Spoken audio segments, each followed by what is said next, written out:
In response to the recent conflicts between the US and Iran, me and a fellow student from the same high school decided to go on the street and interview people considering their thoughts about this conflict. If it makes ordinary Iranians poorer and more desperate, is that acceptable? Um, I really don't think the United States should be involved in conflict with Iran, even if that means uh, sanctions. I think we really need to stay out of this. Yeah. And if this conflict continues and it looks like an unnecessary war, would you feel manipulated? I think I would feel manipulated, especially because our president campaigned on getting us out of wars, out of these forever wars.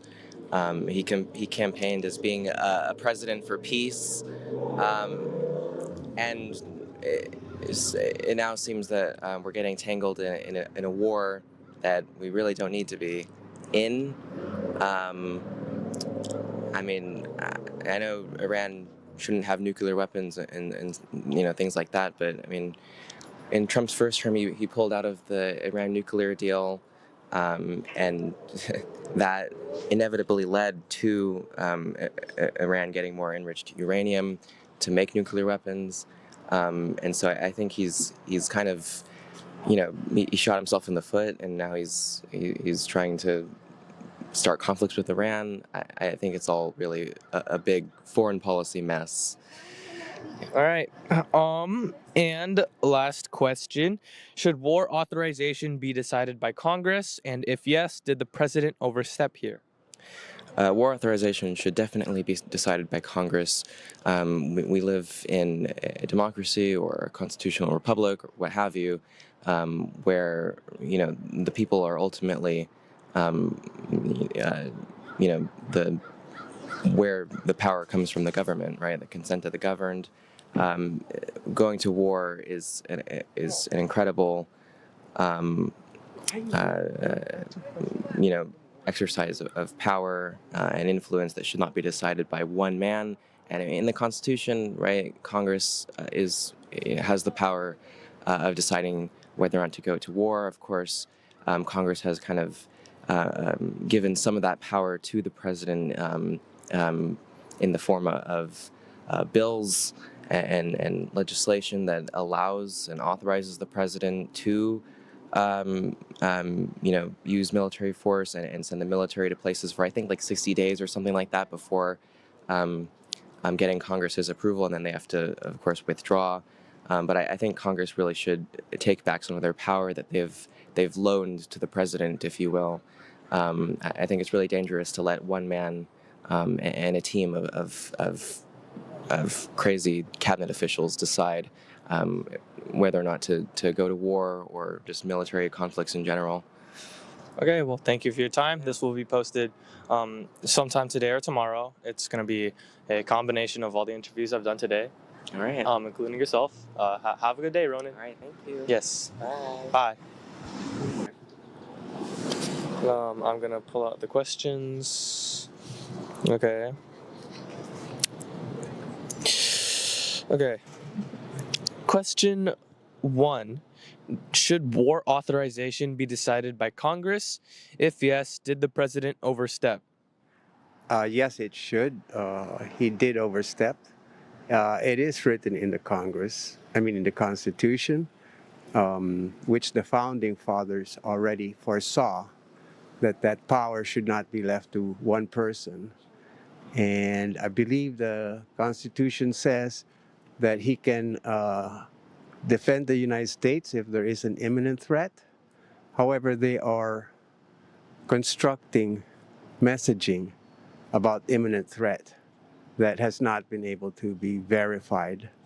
And so they're misstating facts and ignoring the Constitution in that sense. And so it declares there that any action he takes has to come to a vote, Congress, and if they don't vote on it, he can only perform it for 90 days. But he's taken many actions against the Constitution, So there's a lot of military activity that he's done that was not pre-authorized and that they didn't provide enough evidence to support their claims, like namely Venezuela and targeting people in boats without providing information to the Congress at all. So yes, I believe it's an illegal war, an unconstitutional war, and there's many countries that are declaring that to him. So yes, Okay. And that can lead us to our second question. Our second question of if this later looks like an unnecessary war, would you feel manipulated? yes, I believe they are manipulating the whole country by their statements that are not true, that they repeat over and over, which has been part of his agenda. And I believe that it's an economic war. All the wars that have been started, I believe that he's involved in are economic wars. I can point to Ukraine, that when as soon as he came in, he started talking about how Biden gave them all this ammunition to fight their war, not recognizing that Ukraine is actually stopping Russia's tyranny at their doorstep, at the European Council's doorstep. All those EU nations are under threat. And so he wants them to pay for this ammunition now, which the Europeans have started to pay the United States for. And the Europeans are choosing to give this to the Ukrainians, who are actually fighting the war on our behalf, on the behalf of the Europeans. And so I recall last year when he had Zelensky in the office, only thing it was interesting was in making them sign a deal to give U.S. full access to their rare earth minerals. And so I believe all his actions are based on his own sense of greed. So he's running the country like a corporation, which is not. Okay. So, do you think that ordinary people should have more of a say in if we go to war or not? Yes, I believe that the American people have to support what the government is doing. And the government has to make the case because he's putting human life, military lives, at risk. And if another country used preventing future threats to justify airstrikes on U.S. soil, would you accept that logic? No, because unless they would have proof that they're, like Cuba can declare that at this point, and Venezuela can declare that at this point, because, the facts show that we have been the aggressor and we have not respected their national sovereignty. And I don't think he respects any country's national sovereignty. He's made many statements that it's not democracies that run the world, it's power and might. And if we rule by the sword, one day we will ourselves have to defend ourselves against the same sword. Yeah. Okay. And final question, do you think U.S. policy carries the message that American lives matter more? And are you okay with that? When you say U.S. messaging, are you talking about government messaging? U.S. policy. Policy. Well, again, like I say, they misconstrue the facts to support whatever action that they have, and they're unwilling to make mistakes. So the actions that they did in Minnesota of swarming the city with military-style ICE people and Homeland Security people, and the loss of American life to the government is exactly what they did in Germany. They stripped the Jewish people of their German citizenship and designated them as outcasts and as terrorists. And right now, that's what they're doing here.